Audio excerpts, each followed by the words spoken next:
جب یوسف علیہ السلام نے خواب سنایا تو ان کے بھائیوں کے دلوں میں حسد کی آگ بھڑک اٹھی اور انہوں نے فیصلہ کیا کہ یوسف کو ہمیشہ کے لیے راستے سے ہٹا دینا ہے۔ لیکن کیا ان کی یہ چال کامیاب ہوئی؟ آئیے سنتے ہیں۔ یوسف علیہ السلام نے جب اپنا خواب والد کو سنایا تو انہوں نے بڑا سمجھ لیا کہ یہ بچہ اللہ کا چنا ہوا ہے۔ لیکن بھائیوں کو جب یہ خواب پتہ چلا تو ان کے دلوں میں حسد پیدا ہوا۔ انہوں نے آپس میں کہا، یوسف کو ختم کر دو تاکہ ہمارے والد کی محبت صرف ہماری ہو جائے۔ پھر سب نے مشورہ کیا کہ یوسف کو قتل نہ کریں بلکہ کسی کنویں میں ڈال دیں۔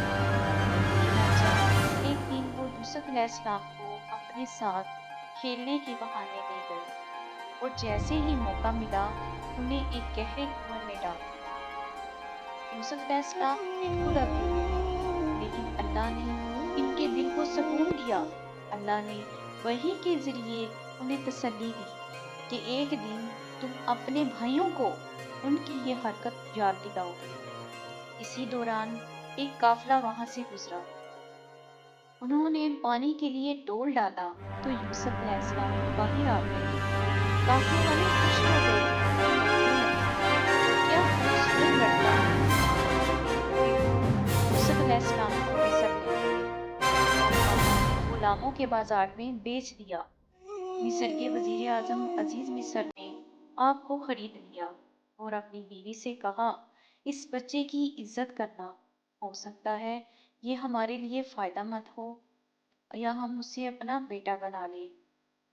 یوسف علیہ السلام کے لیے اللہ نے نئی راہیں کھول دی، لیکن یوسف علیہ السلام کو عزیز مصر کے گھر میں ایک اور بڑی آزمائش کا سامنا کرنا پڑا۔